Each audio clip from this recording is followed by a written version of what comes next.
My name is Melissa Saul, and I'm a faculty member in the College of Education and the co-chair of the Borah Symposium. This year marks the 74 years since the Borah Foundation sponsored programs.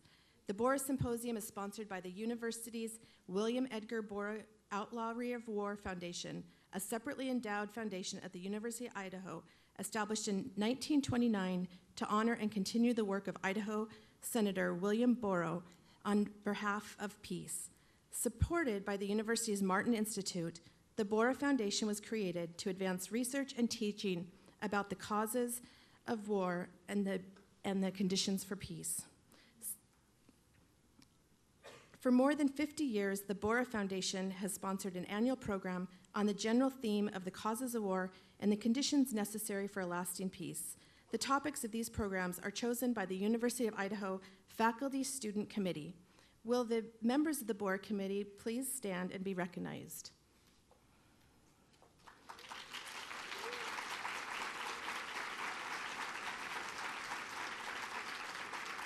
Thank you for all your hard work and time and energy planning this year's symposium. Tonight, we'd also like to thank the Borah Committee wishes to sincerely thank the Martin Institute, the Environmental Science Program, the University Idaho Sustainability Center, the Office of Community Partnerships, the Women's Center, the College of Agriculture and Life Sciences, the Environmental Science Program, the College of Education, and Terra Graphics for their support of this year's symposium, which explores the connections between hunger, population, sustainability, war, and peace. Tonight, our keynote speaker, Vandana Shiva, exemplifies the intersection of these themes by exploring the importance of food to peace and sustainability. This week we had a full array of events, and please see your schedule to see what happened this week. Tonight we culminate with Dr. Shiva's address. Tonight it is my pleasure to introduce Dr. Vandana Shiva, a physicist and internationally renowned activist. Shiva left academics to found the Research Foundation for Science, Technology, and Ecology, a participatory public interest research organization. Later, when she found that global corporations wanted to patent seeds, crops, or life forms, she started Vandana International to protect biodiversity, defend farmers' rights, and promote organic farming. Dr. Vandana Shiva is a world-renowned environmental thinker and activist, and a leader in the slow food movement and the International Forum on Globalization, along with Ralph Nader and Jeremy Rifkin. Shiva won the Alternative Nobel Peace Prize, the Right Livelihood Award, in 1993. She has contributed in fundamental ways to changing the practice and paradigms of agriculture and food. Her books, The Violence of the Green Revolution, The Monocultures of the Mind, have challenged the dominant paradigm of non-sustainable, reductionist green revolution agriculture. In her books, Biopiracy, Stolen Harvest, and Water Wars, Dr. Shiva has made visible the social, economic, and ecological costs of corporate-led globalization. Through her leadership and commitments, Dr. Shiva and her team successfully challenged the biopiracy of neem, basmati, and wheat. Biotechnology and engineering are another dimension of Dr. Shiva's campaigning internationally. She has helped movements in Africa, Asia, Latin America, Ireland, Switzerland, and Austria with their campaigns against genetic engineering. In addition, Dr. Shiva's contributions to gender issues are nationally and internationally recognized. Her book, Staying Alive, dramatically shifted the perception of third world women. Besides her academic and research contributions, Dr. Shiva has also served as an advisor to governments in India and abroad, as well as NGOs such as the International Forum on Globalization, Women's Environment and Development Organization, and Third World Network. She is also chair of the International Commission on the Future of Food. Recently, Dr. Shiva has been providing advice to the Prime Minister of Bhutan, who is committed to shifting 100% of agriculture production to organic means. Tonight, Vandana Shiva will present on food and water wars and the future of peace. Please help me give a warm welcome to Dr. Vandana Shiva.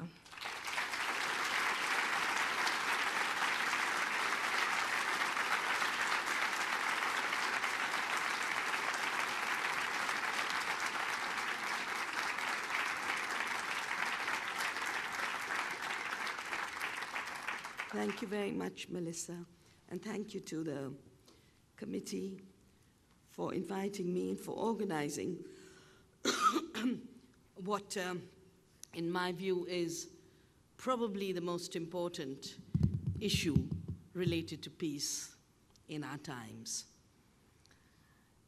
If one just looks in the last year, you had the Arab Spring, the Egyptian revolt. Yes, Mubarak was an excuse, but it began with bread, the price of bread. And the vegetable vendor who started the entire revolt in Tunisia was around food. Syria is made to look again about a dictator, about Assad, began in the fields of farmers. The entire revolt in Syria. My own engagement with agriculture, I'm not supposed to be in agriculture or food. My dream was to live a lifetime with the quanta. I'm basically trained as a quantum physicist. I chose that because it was the most exciting field for me.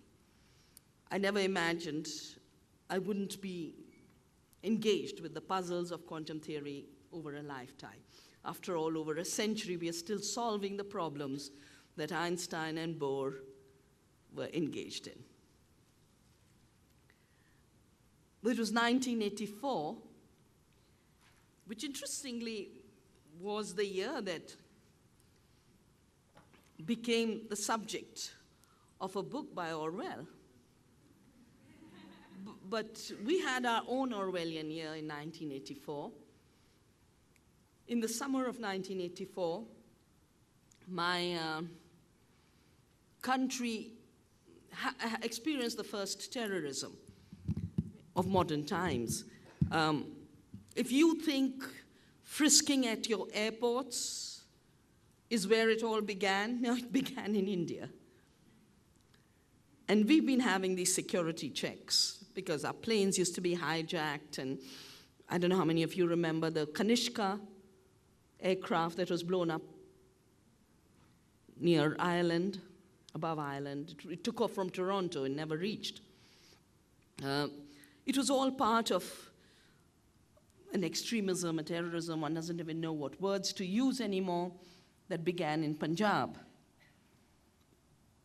Punjab is the land where the so-called Green Revolution was applied. Punjab means the land of the 5 rivers. It's an abundant land. It's, on every indicator, the most prosperous region of India. The Green Revolution was the name given to an agriculture which introduced chemicals and introduced chemicals through new seeds, because native seeds and chemicals don't go together. Native seeds have a very balanced growth under normal organic conditions. They're tall, they have a balance between straw and grain. But the problem is when you apply chemicals to the native plants, they lodge. And that problem of lodging is what Norman Borlaug addressed by creating dwarf varieties which could take up more chemicals. These dwarf varieties had very short straw, very hard straw. It's more like sticks than straw, the grass. The animals can't eat it. It doesn't get recycled in the soil. But this Green Revolution was given a Nobel Peace Prize. Norman Borlaug, who had started out in the defense labs of DuPont, and whose job was to basically adapt plants to chemicals that came out of the war. He got the Nobel Peace Prize on the argument that the new seeds, he called them miracle seeds. And he sent out 12 of his students as his wheat apostles around the world to introduce these miracle seeds and chemicals.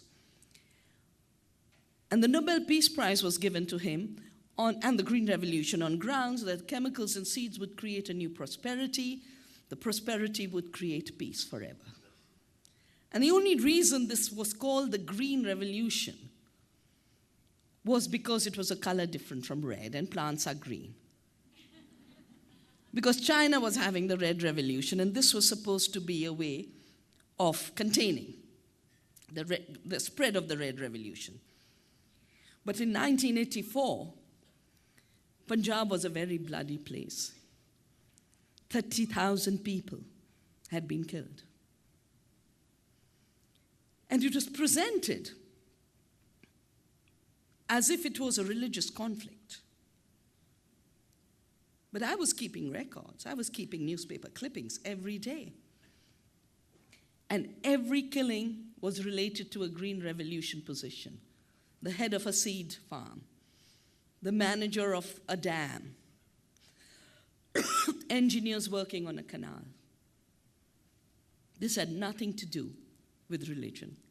It had everything to do with an agriculture model that had falsely sold prosperity, destroyed the soil, the water. In Punjab, between the year 2002 and the year 2008, according to NASA, 100 cubic kilometers of groundwater have been taken out for the irrigation. And why does this agriculture need so much water? Because of the chemicals. For two reasons. Chemicals need more water, but also because you're no more growing crops to feed the soil.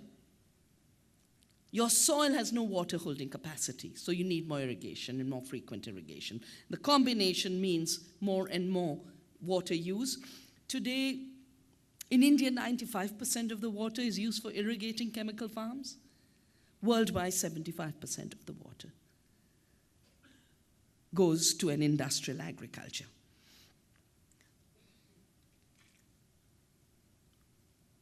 The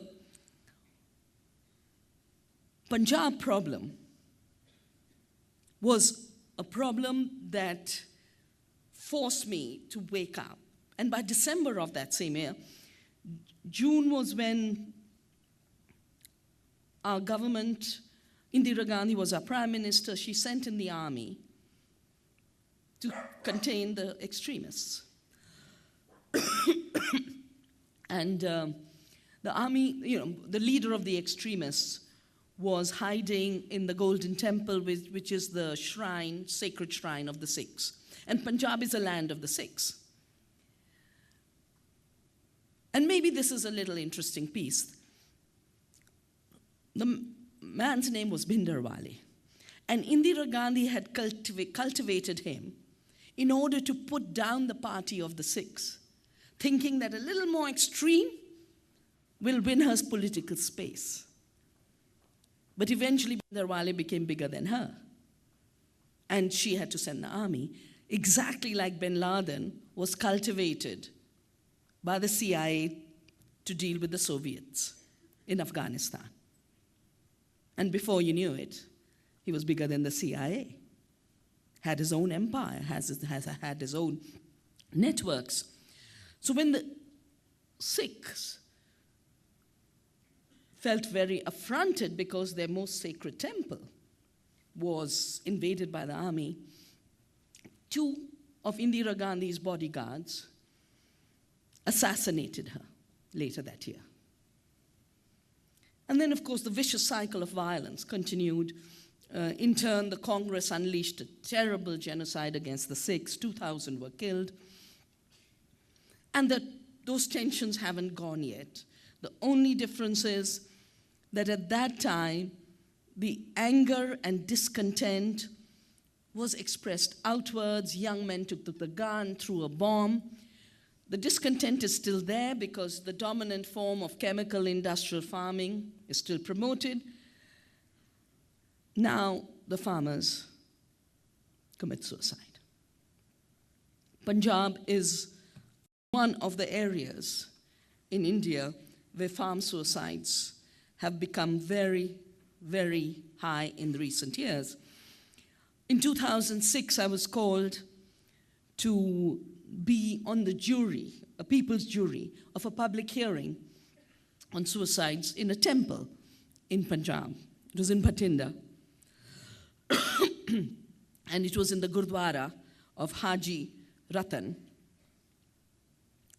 And Punjab is a land of colors, if you've seen. They do the bhangra and they have all kinds of colors. But in front of me was sitting 2,000 widows in white.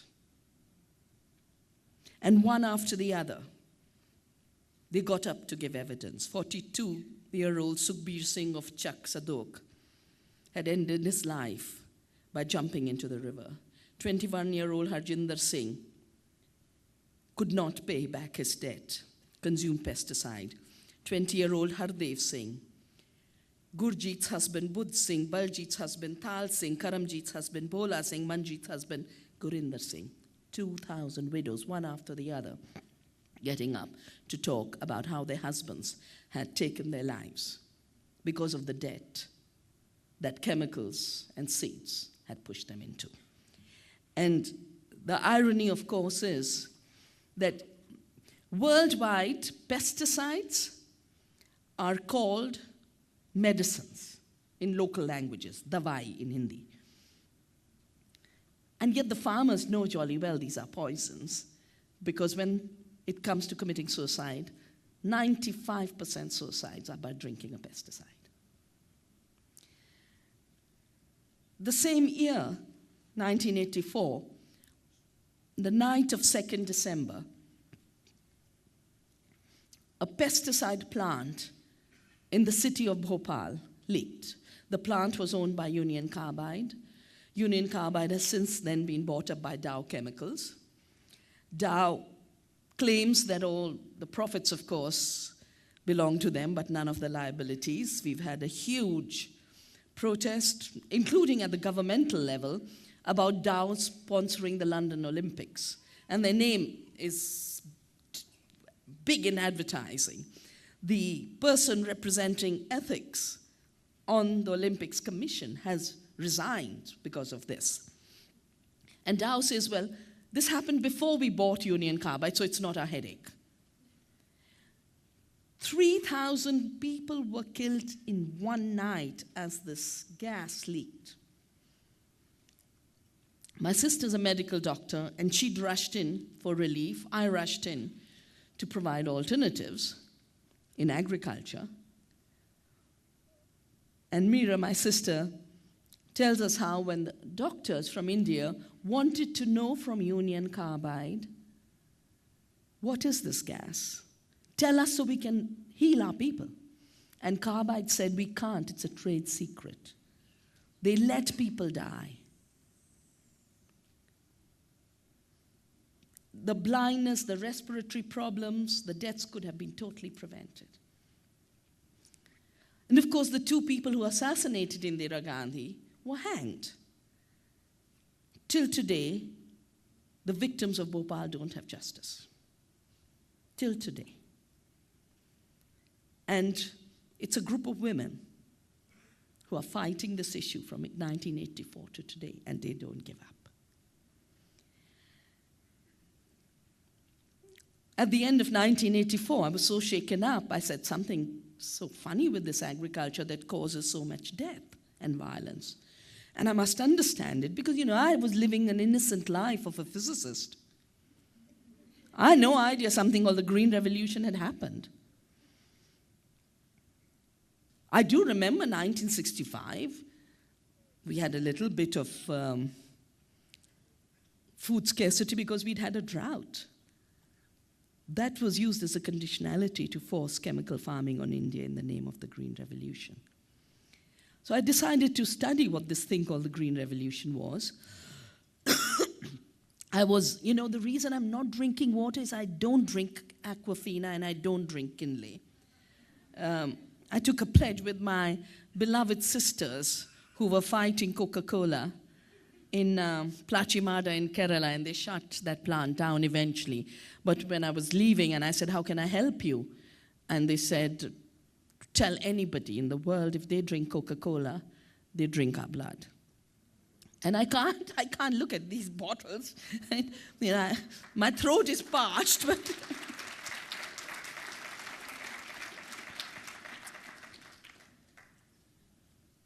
So I was in those days doing a major consulting for the United Nations on conflicts over resources. And I finished my research for them, and I said, but something serious in Punjab, and I want to study it. And they allowed me to. That's when I did my research on the violence of the Green Revolution and wrote the book. I didn't know the book would be called The Violence of the Green Revolution. All I wanted to do was understand the roots of violence in an agriculture that was behind. That's so kind of you. Thank you.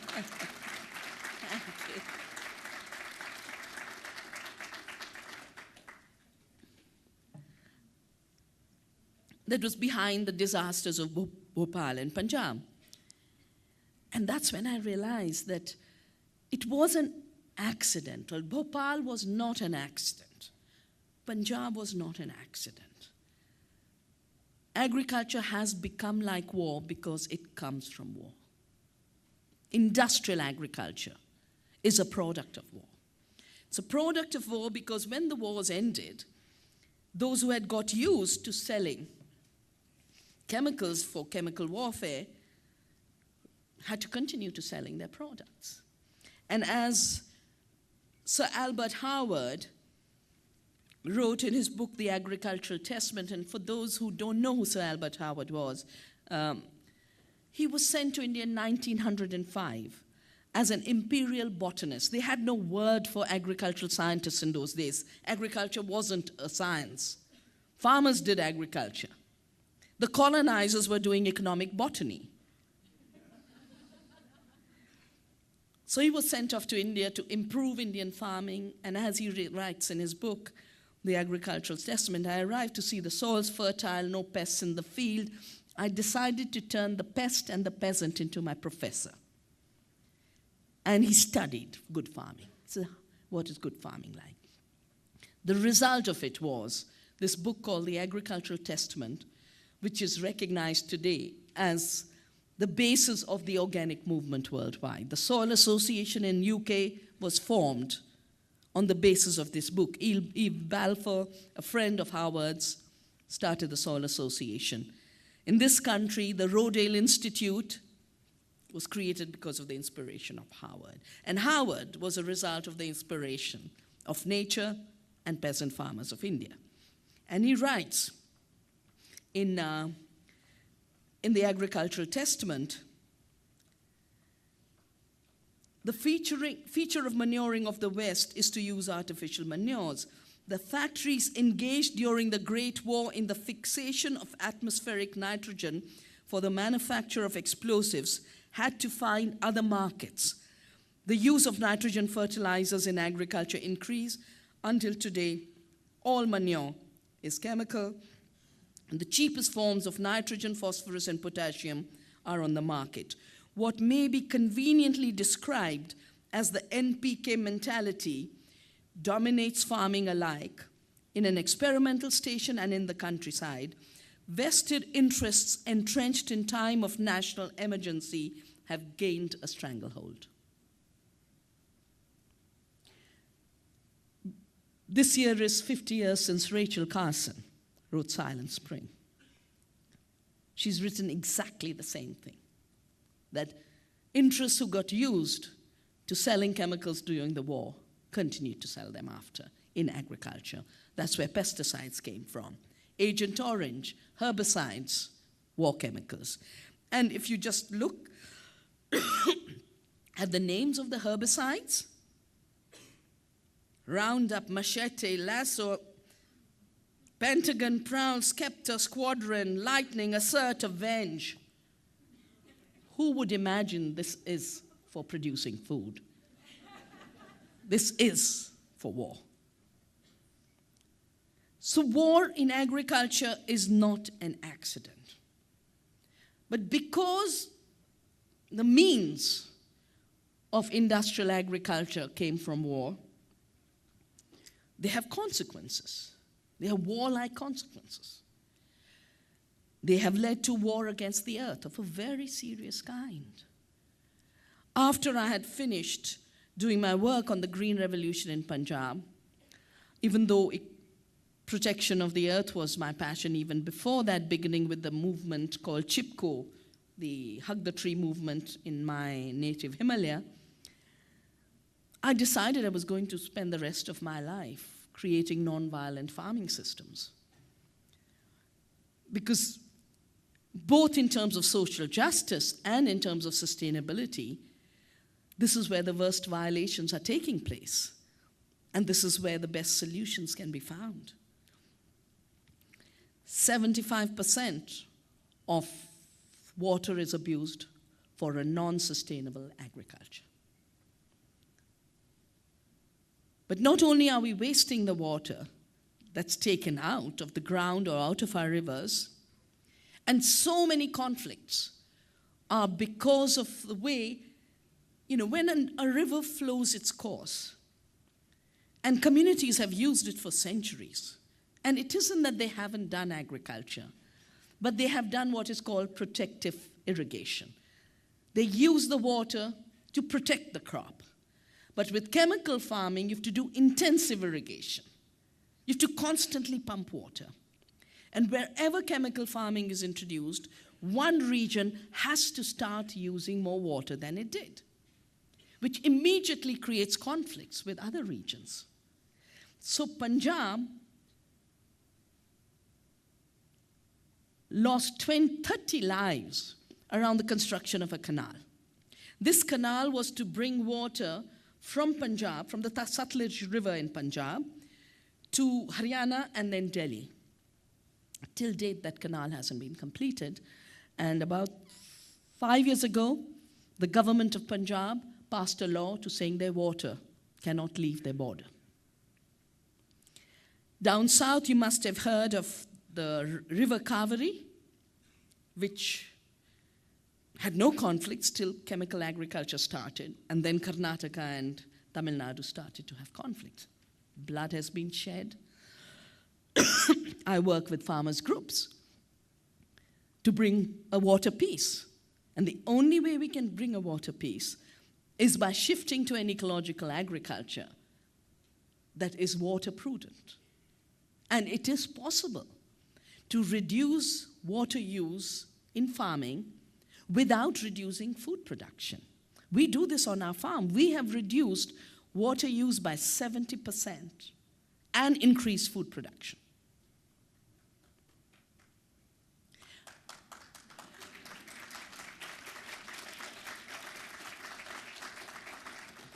Because one thing people forget is the dams of concrete aren't the biggest water reservoir. The biggest water reservoir is a soil with water holding capacity. Whether it be forest soils with good humus or it be farming soils with good humus, that is where water is stored. And we now have a network of 500,000 farmers whom we've trained to do organic farming. And when we have severe drought, 2009 we had a horrible drought, 2007 we had another drought in another part, and I travel the regions, the farmers who've been working on organic farming still have a crop during a drought here because the soil has moisture. And the farmers who were waiting for the irrigation for the chemical rice have zero cultivation, a total wipeout. But it isn't just this water that is wasted. All these huge amounts of nitrogen fertilizer, and only about 10%, 15% of the nitrogen is taken up by the plant. The rest runs off. And it goes into rivers, it goes into oceans, creating dead zones. Dead zones in the oceans are one of the largest ecological catastrophes of our times, and they're spreading every year because the nitrogen runoff keeps going. Any place, in the Mississippi Basin, in the Gulf of Mexico, wherever there's a major river with runoff of agrochemicals, the rivers don't have fish, the ocean doesn't have fish. But these water wars, triggered by a war like agriculture, are being intensified because of climate chaos. If there's one thing climate chaos does, it creates uncertainty. and it intensifies all natural phenomena, whether it be droughts or floods or hurricanes and cyclones. The intensity increases, and the new IPCC report that's just been released, talks about $80 billion annually is the cost of extreme events created by climate instability. Now, what are extreme events? A drought gets intensified, even less water. A flood gets intensified, too much water. Cyclones come more frequently with higher velocity, more coastal damage. And I remember, I think it was 1999, we had the Orissa supercyclone, 300 kilometers an hour, 3 times the average velocity of historic cyclones. So of course, the winds came in much further inland. The water from the sea brought salt much further inland. And it was absolute devastation. But because we'd been saving seeds through Navdanya, we could distribute salt-tolerant seeds. And then these were multiplied. So 2004, when the tsunami took place, and the agriculture of Tamil Nadu was devastated, the government of Tamil Nadu said we can't do agriculture for 5 years, till the salt is washed off by the rain. And we said, no, you can start now. We'll bring you seeds. And we brought 2 truckloads of salt-tolerant seeds that allowed agriculture to jump right back. And in fact, the seeds did so well that when there was a horrible flood in the next season, they survived the flood too. These seeds went to Indonesia and did tremendously well. When Cyclone Nargis hit Burma 2 years ago, we wanted to take the salt-tolerant seeds. But of course, at that time, they had a junta which didn't allow any help to the farmers. I think things will be different now. But I hope we won't have to face these disasters. Of course, one of the things that I find extremely interesting is that while the war mentality has come from a very patriarchal paradigm, every consequence of that mentality, like cyclones and hurricanes, is named as a woman. You have a Hurricane Katrina, a Cyclone Nargis, a Cyclone Isla. And I really feel we should start calling them, Cyclone Exxon, Cyclone Shell.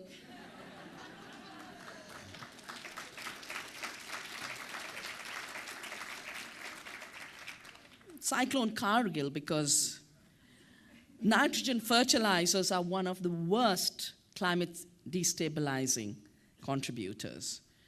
40% of all greenhouse gases come from an industrial globalized agriculture system. Some of it is carbon dioxide from fossil fuels. Large part is nitrogen oxides, which is 300 times more deadly in terms of destabilizing the climate. And then methane from all the factory farms. And Cargill, of course, is one of the world's biggest nitrogen fertilizer producers now. While the climate havoc adds to the conflicts, and you just have to think of Darfur. I mean, again, all of these conflicts are made religious and ethnic. But the disappearance of Lake Chad has a lot to do with what happened there.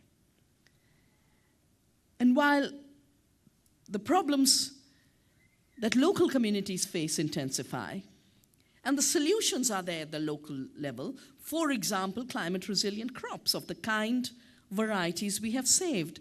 We've saved 3,000 rice varieties, of which at least 60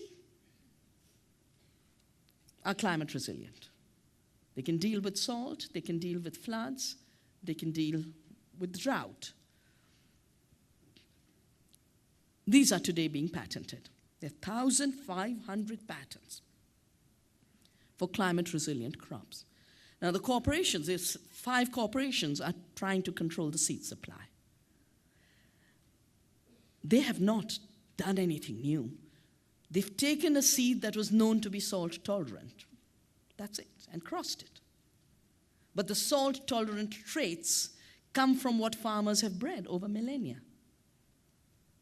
And the names tell you that they know, the farmers know this is a salt tolerant variety. They know this is a drought tolerant variety. And these patents are fascinating because each patent covers every crop under the sun. Can you imagine a farming community gets knocked by a climate phenomena? They don't have seed. They then have a second disaster because they have to pay up royalties.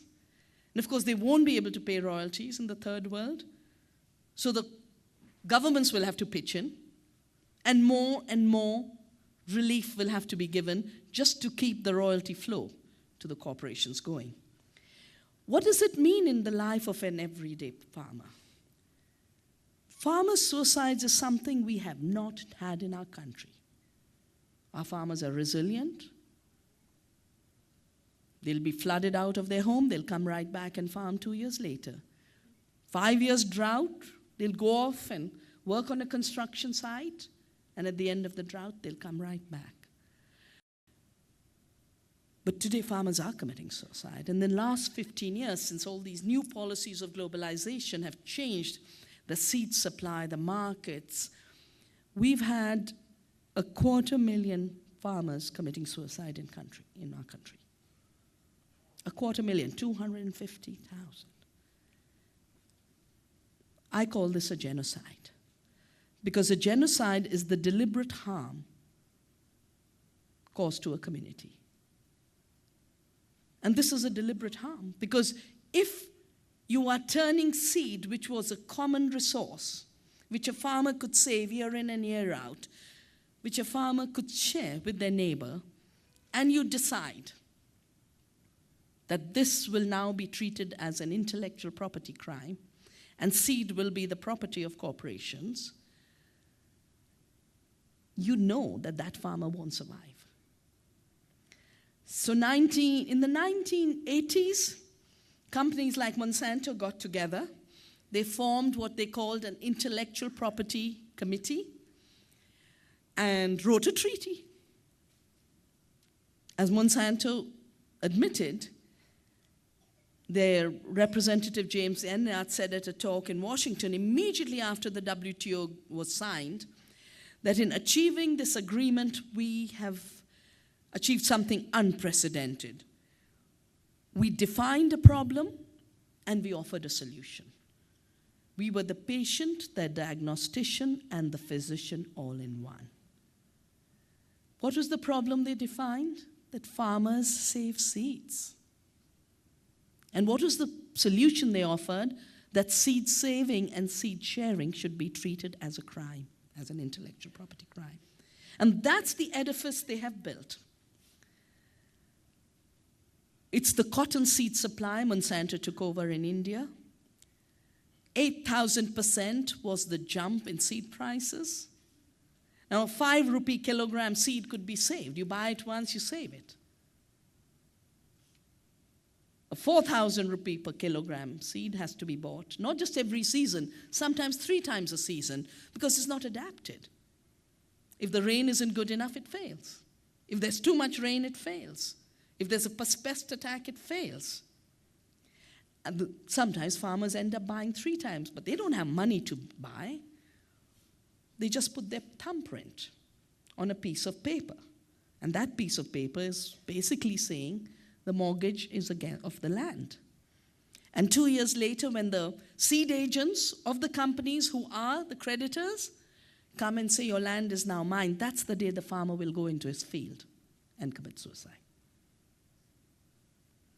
Now, in just this last year, there are a bunch of very good films made. There's an American filmmaker who, there's a film made on my dialogues with Monsanto, and it's called Bullshit. It's called Bullshit because Monsanto actually gave me an award in Johannesburg. I was doing a press conference and suddenly I saw 2 lumps of cow dung coming through. And I said, wow, an organic farmer has brought me cow dung. And this representative, he's a lobbyist for Monsanto, I know him from India, so he said, no, it's the bullshit award for making the world starve with organic. So I said, well, you can call it bullshit, it's still cow dung, it'll still make very good compost, so thank you so much. Anyway, some Swedish filmmaker heard about this and made a whole film called Bullshit. And it was being screened at a film festival in Greece, and this person comes running to me and says, oh, I've just seen this film on you, and I've made a film on globalization too, will you come and see it? And his film is called China Blue. At the end of it, I told him, you need to make a 3rd film. Because he had started with the first film on Walmart. The second film was on how are the blue jeans in Walmart so cheap. So he went all the way to China, to the factories, to the garment factories. And that's why it's called China Blue, where the blue jeans are made. I said, now you need to complete the story. How does the cotton that gets into those blue jeans become so cheap? It's at the cost of our farmers' lives. And he's done the film. I know I spoke on its release in India, so it's obviously out. It's called Bitter Seeds. Look out for it, because it tells you the story of what's going on. There are other films made, many of them in Indian languages, but this war against the farmer is one other aspect of an agriculture and food system that has become like war. Land grab. I mean, this agriculture is presented as a solution to hunger on grounds that it produces more food. But just look at the fact that industrial agriculture is having to expand into the Amazon to grow soya bean, into Argentina to grow soya bean, into Africa to grow food, not for local people. Land is being taken away from local farmers, basically to grow commodities for the global market. Because after the 2008 collapse of Wall Street, where housing and the subprime crisis is what triggered that entire unwinding, the investment banks, the hedge funds, jumped on land and food as the 2 commodities that would always pay, because land is secure, it doesn't run away, it's not a bubble, and food, everyone will need it. There's an advertisement of a bank, says, don't you love rising prices? A woman who can't feed her child doesn't love rising food prices. So allowing food to have become a subject of speculation in the financial casino is creating hunger wars of a very serious kind. Every agency of the world recognizes this, the FAO, the UN, but nobody knows how to control it, because we have allowed the financial world to be so deeply deregulated. But the issue of hunger itself, I believe, is a war against humanity. Because there is no reason why anyone should be hungry. There's no reason why in India growing at 9% should have become the capital of hunger, and it has. Every 4th Indian is today hungry. Every 2nd child in India is today wasted. Wasted means your body size is so small now, you'll never ever grow up fully. And this severe malnourishment has gone hand in hand with a high growth, because the growth measured how much profits were made by 10 billionaires. That's all it measures. But they made their profits by grabbing the land, by privatizing the water, privatizing the electricity, and mining away our entire mineral wealth. It has left hunger. But hunger in the very design of an industrial agriculture system. Industrial farming uses 10 units of energy to produce 1 unit of food. And yet it's called efficient. The other day I was having a debate somewhere and they said, so in one word, what do you think is wrong? as the math is wrong. Because how can something that uses 10 units and gives you 1 unit be called efficient when an ecological system uses 1 unit to produce 2 units of food? But then we are not satisfied with that first waste. We then take that grain cultivated in a 10-to-1 ratio and feed it to animal to reduce it even further on a 10-to-1 ratio. At the end of it, you've taken 100 units of available food that could have, energy that could have been converted to food, and you've reduced it to 1. And 50% of America's food is being wasted because of this crazy complex system that has been designed to move food around in Walmart trucks, have best before dates, have it thrown away. 50% of the food in this country is going waste. That means for 200 units, you're eating 1 unit. No surprise that there's hunger. Add to it the fact that most of the grain being produced in the world is going for animal feed and biofuel. It's not going for food. Add to it another fact. 1 billion people are hungry. 500 million of them are producers of food. How could producers of food be going hungry? Well, because when you're forced into a capital-intensive system to buy the chemicals and the seeds, you grow the food, but you've got to pay back a debt. So you sell your crop to pay back the debt and have nothing to eat. And because of the divergence of prices, the difference by and large between farm prices and retail prices is a factor of 2:10, 1:5. So I sell at 2 rupees my rice and I buy at 10 rupees. So there's no way I will buy enough because I haven't made that kind of money. And it's a vicious cycle of indebtedness that is at the root of the suicides on the one hand and the hunger of communities on the other. But there's another war that the system has unleashed. And that war is the war against our bodies, because we are not separate from the earth. If we harm the earth, we are harming ourselves. When that water is poisoned, we drink it. When I go to Punjab, the women will say, no, don't drink that water. It's loaded with pesticide. I say, but you are drinking it every day. And they say, we are getting cancer. And the diseases like obesity, diabetes, 2 billion people in the world. According to the UN Rapporteur, by the year 2030, 5 million people will be dying every year because of diet-related diseases if we don't change the food system. And of course, while we know all this, this food system that's killing people is being expanded through extremely unfair trade treaties that were written by the same companies. Monsanto wrote the Intellectual Property Agreement, Cargill wrote the Agriculture Agreement. WTO was written by agriculture corporations. They're seeking markets all over the world, whether it's for seed or it's for fertilizer or for grain trade. And we know that there are better ways to do farming. In India, for the last 25 years, the work we've done through Navdanya, the movement I started, basically initially to save seeds, but we had to tell farmers there's a way to use your old seed in production, so we had them go organic. And then, of course, the farmers had to sell something, not all of their crop, but something, so we helped develop the fair trade.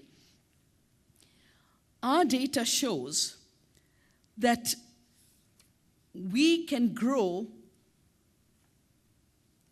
2 times the nutrition that India needs by growing organic. And that's for 2 reasons. First is when they say intensive farming, all that they are talking about is intensification of chemicals. That's all that's being intensified. But intensive chemicals don't feed you, they give you disease. What we need is intensification of ecological processes so that our water systems work better, our nutrients recycling works better, water recycling works better. And the more intensive your farm is on ecological levels, the more it produces. I'm not going to burden you with the figures. We have entire reports that thick that count farm by farm the nutrition output. One of our reports, Health Per Acre, has been used by our government now. They asked me to chair the nutrition program for the 12th plan. You know, we have our planning according to 5-year plans. And because we showed that, in fact, by reducing expenditure, by reducing resource use, we could actually improve the nutritional status of people. Farmers didn't have to commit suicide. No one had to be in debt. Our water didn't have to be destroyed. Our soil didn't have to be desertified. Our biodiversity didn't have to disappear. Our climate didn't have to be destabilized. Our children could get enough food. But it'll only happen when we take back both the control over the vital natural wealth that makes agriculture possible. The soil and the land, the water, the biodiversity and the seed. And at least in my view, we will not have either food peace or water peace or survival if we do not reclaim these vital resources as commons that belong to all. Reclaiming the commons, recovering of the commons is vital to peace, because so much of the violence, so much of the conflict is triggered by the privatization and hijack and resource grab that is taking place. Our entire planet is being privatized right now. The people who gave us climate change, the oil industry, is now joining up with agribusiness, is joining up with the biotech industry, with the synthetic biology industry, to reproduce the oil economy using biological matter. They call this the green economy. Nothing, just like the green revolution was not green, this green economy is not green. And if you read the texts, they'll talk about how 75% of the biomass of this planet is not utilized. Because if it's not owned and controlled by them, it's not utilized. And this goes back to that old concept used during colonial times, another period of resource grab. The word that used to be used was terra nullius, the empty land. So when the colonizers come to this country, and of course Columbus was never supposed to come here. He didn't know America existed. He was setting sail for India to control the spice trade.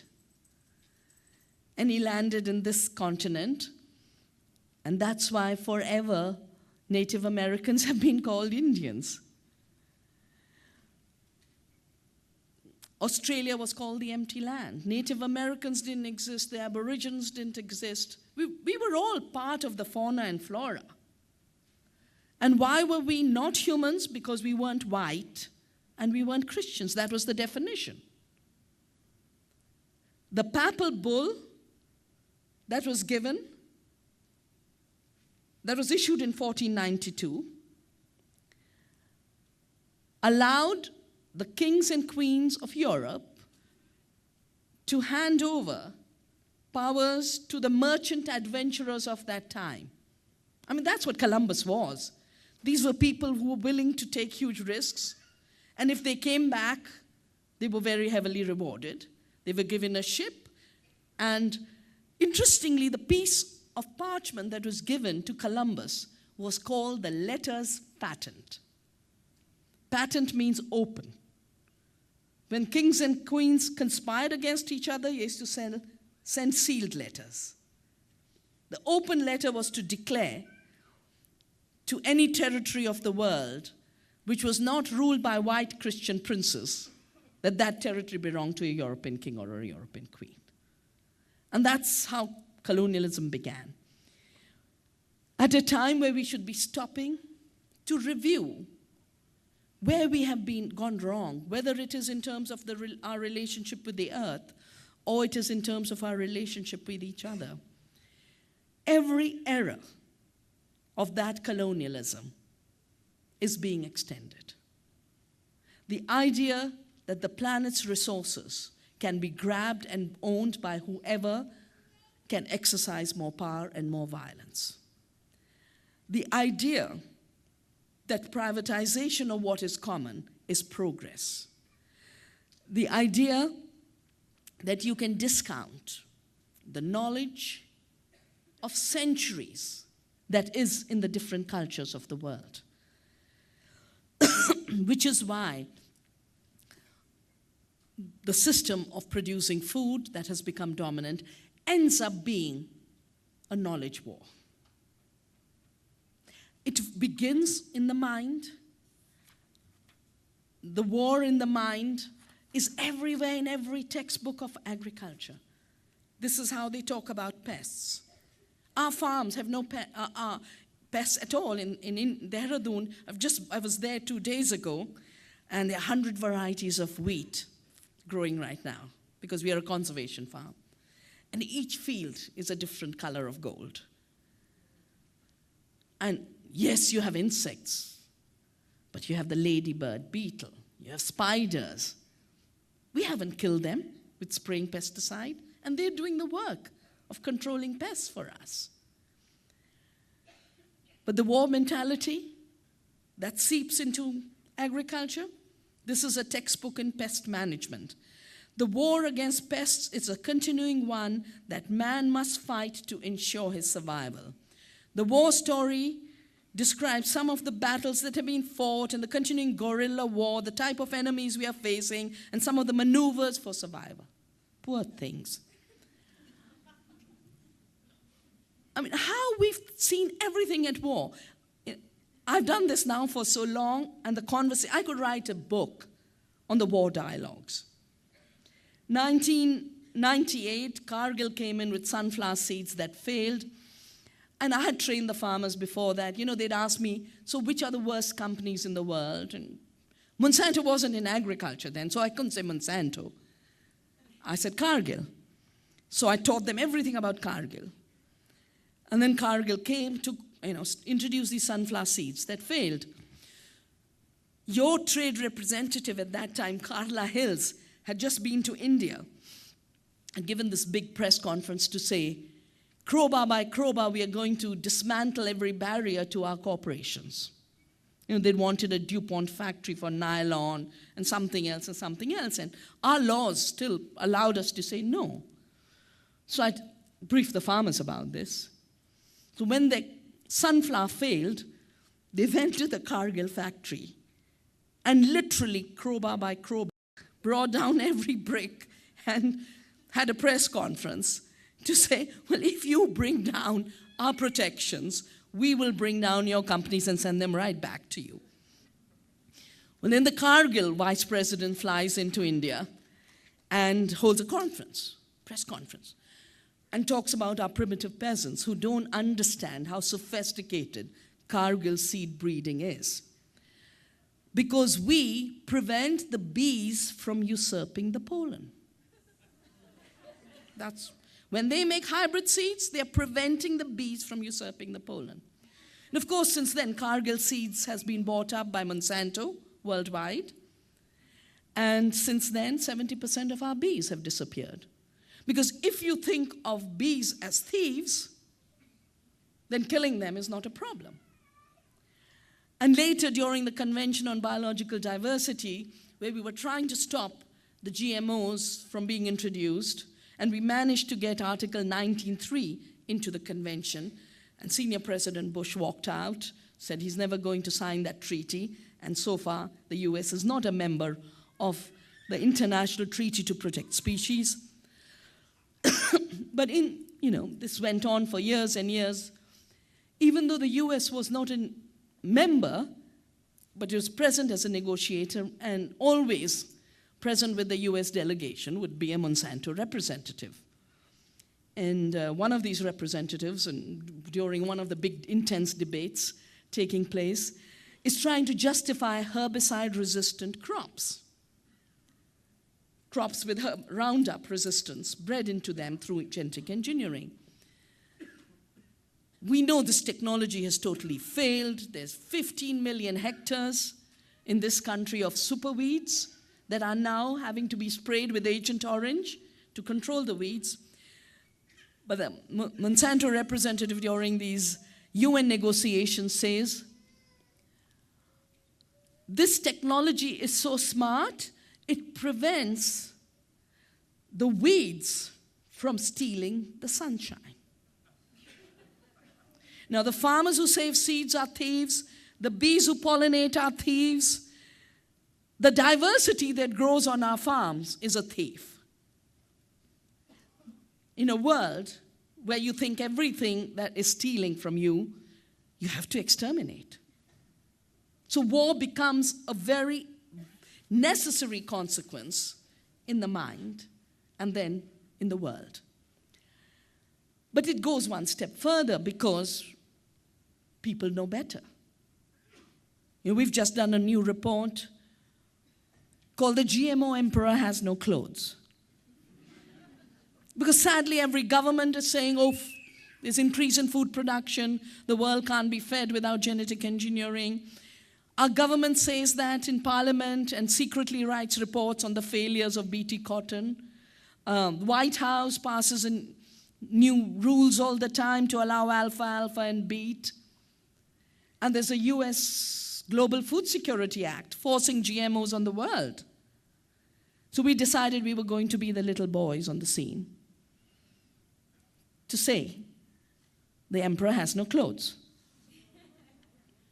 And we had to do this because every scientist who's doing honest piece of work is being picked out and thrown out of a university.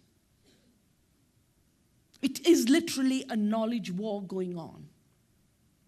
If you're not telling lies on behalf of Monsanto, your job is not secure. And the reason I haven't lost a job is because I gave it up in 1982. There's no job to steal. I believe we are at a very, very fragile moment for the future of humanity. We are at a fragile moment because we are exhausting the resources of the earth that support us. We are pushing our systems, both economic and technological, to the brink. We are preventing the democratic options that would correct this dangerous suicidal path. And that's why I talk of food democracy as vital to our future. I talk of food democracy as vital to our future because it will immediately solve 75% of the ecological catastrophe we face. Good farming is an ecological solution. It's a planetary solution. It is a peace solution because so much of the conflict is for the ingredients of a warlike agriculture and because of the consequences of injustice that are unleashed by it. Other paradigms are growing everywhere. As was mentioned, I'm working with the government of Bhutan to help them go 100% organic. But Bhutan made this huge leap 40 years ago. They said, we are not going to measure gross domestic product. It's gross. All it measures is how much money moves around. And we want happiness to grow. So they measure gross happiness product. Gross national happiness. Their entire economic system is based on happiness and well-being of people and the planet. And they have refined the indicators to such a high extent that the United Nations had to hold a meeting on redefining the economic paradigm, centered on well-being. Not money-making, not profits, but well-being.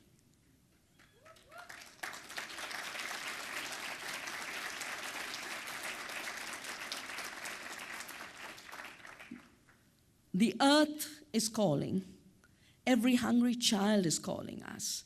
Every person who's falling sick because of bad food is pleading. Every soil organism that has disappeared, every pollinator that is threatened, every variety that could be giving us food is saying there is another way.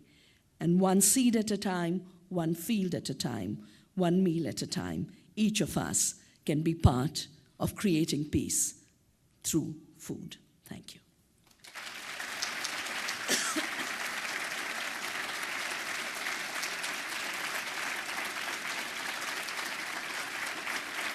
Thank you.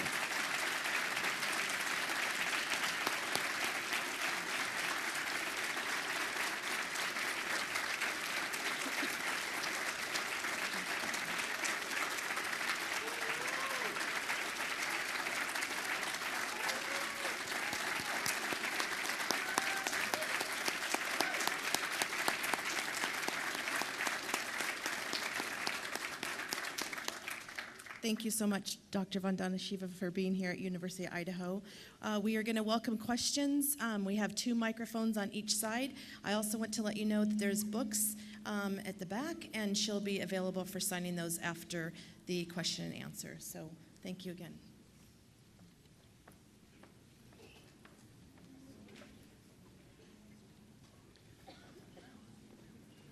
Thank you so much for coming to Idaho. One of the problems in the United States is in terms of open dialogue about land reform, agricultural reform, and pretty much anything that leads towards a more equitable society is that it tends to get denounced as communism. What would be your response to that? What would be a way to make the case that this is, something other than communism in the classic Cold War Red Scare sense?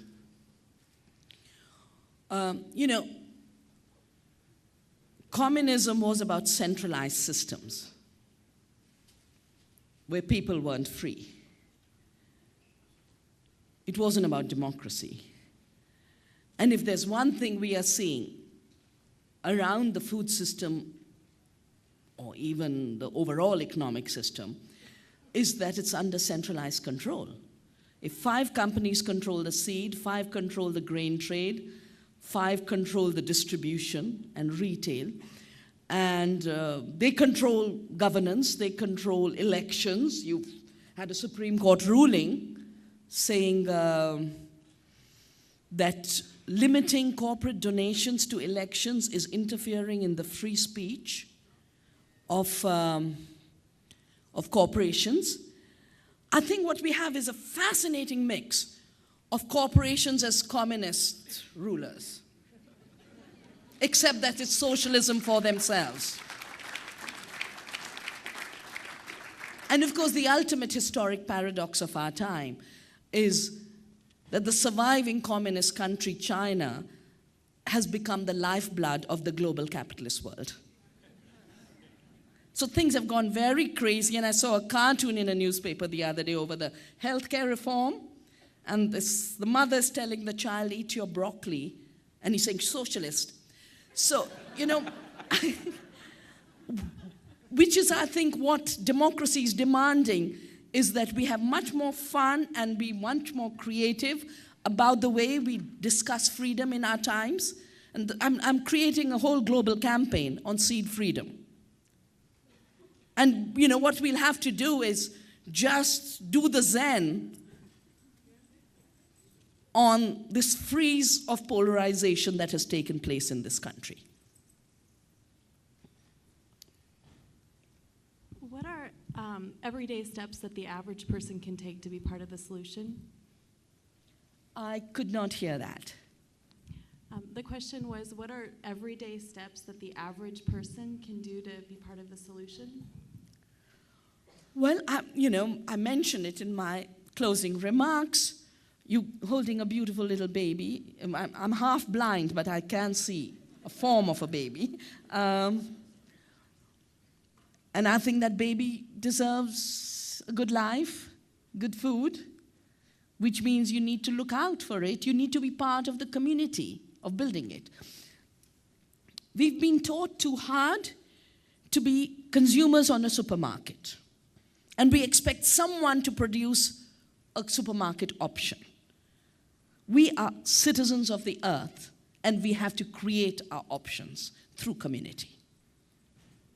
So we've got to each become part of a food community. We've got to find the farmer who grows the organic food, the farmer's market. We've got to be part of building it. It's not going to happen from the top down because of our corporate communists.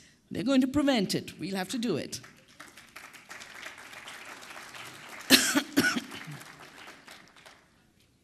Really been an honor. My question for you, you said something to the effect of, we had to do this because every scientist doing honest work is being picked up and taken out of the university. So my question to you is, are there still experts and scientists involved in this movement? And what would you say has been their role so far? And what should it be to really see the movement grow? In 1994, I organized a conference called Beyond Reductionist Biology, because I realized that it was a very, very false, mechanistic, reductionist idea of what life is and what a plant is that was feeding the entire genetic engineering industry.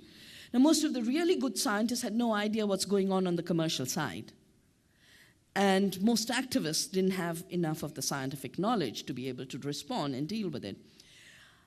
And that meeting, 1974, triggered such an amazing community of scientists and activists working together, but also building the resilience as scientific communities.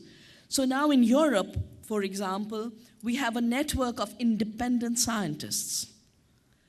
And they formed this network in order to prevent the kind of attack that took place when Arpad Putzai did his work for the UK government. UK government paid him 30 million to do research. He did the research, showed the results, but the results were showing that GM tomatoes cause harm. And instead of banning the genetically engineered tomato, they threw Arpad out of work. The leading lectin expert of his time. Top, absolutely top. Ignacio Chapela did work on the contamination of Mexican corn. They tried to drive him out of his tenured position, but he's learnt enough. So he did a Gandhian satyagraha. He brought his table and sat outside the president's house, president's office, and said, I'll hold my classes here till you reinstate me back. So there is organizing taking place. And I think the second thing that's happening is, the thing about knowledge is, you can contain it for a while, you can block it for a while, but it's a bit like the pressure in the pressure cooker. Do you all know what a pressure cooker is? Beyond a point, the steam screams. And even in this country, the new work coming out in epigenetics, the new work coming out in agroecology, that's the sophisticated science of the future. And it's absolutely clearing the path for a different way of doing research and a different way of doing science. And I don't think it can be held back for too long. For a while, yes, but not for too long. Thank you. Madam, thank you for coming and speaking with us. I'm thinking about the lessons of the commons and of Bhutan, and I wonder if there's a way, if there's something you've come across, a way to estimate or determine how much waste due to overproduction is due to overconsumption, and how we can find what is enough. Well, I mentioned the 50% food waste. Some part of, it takes place at 3 levels. The first is you impose levels of uniformity that turn worthy food into waste. If your peach was too small, or your apple was a different shape, or cucumber was the way it should be, a little turned, it's treated as dangerous to your health. I think one of the big wars taking place is the pretense of food safety around imposed uniformity. Diversity is health.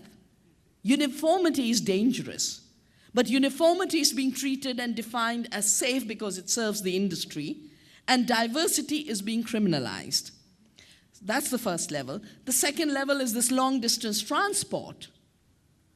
And the third level is, you take very costly food produced at very high costs to the planet, high financial costs. You subsidize it $400 billion. That's the agricultural subsidies worldwide for the rich countries. And with all kinds of manipulation, you turn costly food into cheap food on the supermarket's shelf. And on the supermarket, then all the industry is constantly giving you bargains. Yeah? Buy 8 of this, or 30 of this, or 5 kilos of this, and it'll be cheaper. So people load themselves up with more than what they need, then it rots in their fridges and they throw it out. But they feel they got a good deal because they aren't measuring the waste they're going to create and how little of it they'll eat. If they calculated they'll only eat 1/5 of it, it would be 2 times the price. In any case, the entire model of the economy is based on creating what I call obsolescence. I mean, seed should be perennial. Seed should never wear out. But you've created non-renewable seed in order to have a market. Shoes, I walk a lot. Good shoes should last 5 years. I've had good shoes that pretend to be good, I pay a lot, and they come off in the second day. Made in China, of course. So, you're just being asked. My old saris, I wear my mother's saris. They'll go on and on and on. The new stuff gives way in 2 years. So the entire rush for making sure things have to be renewed is wonderful for the seller, but horrible for the planet. And we do need a lasting economy and B, an economy of enoughness and self-sufficiency. And that's the transition people are making, and it'll increase. Because you can either panic or you can shift. Panic will create violence and war and conflict. A shift to enoughness will create peace.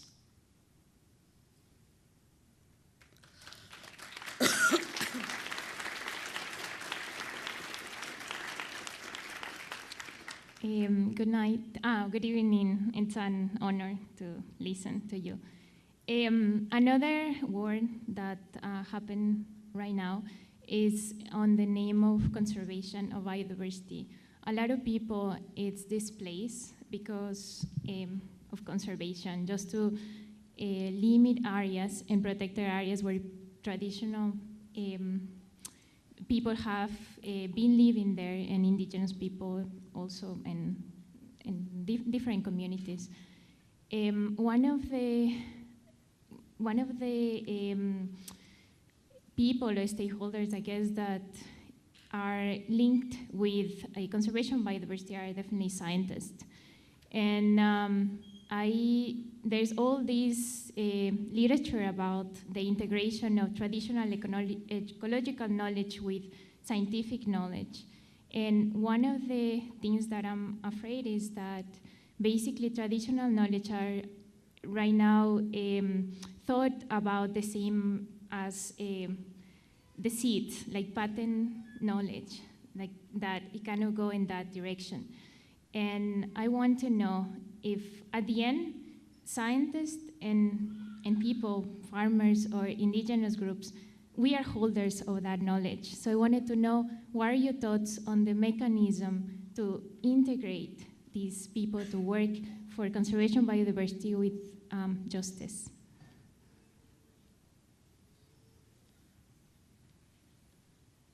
Well, the only kind of scientists who can protect and reinforce and respect indigenous knowledge are scientists who work with an idea of knowledge pluralism. I have talked about the monoculture of the mind.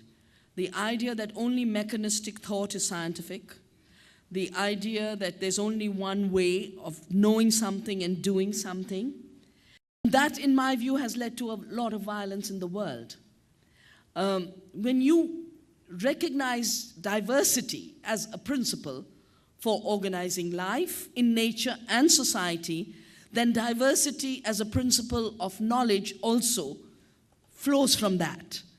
And the minute you recognize that, then you realize people have different languages of describing the world. Some are called scientific, some are called indigenous, but all are systematic. You know, they have their own system. That's where we will have to move for the next step of human evolution. And I believe we will, because the other option is human extinction. And I don't think, no matter how stupid we've been, we are going to be that stupid. Thank you. Thank you. Thank you again, and this culminates the Borah Symposium. Thanks for coming. We look forward to next year, and thank you again, Dr. Vandana.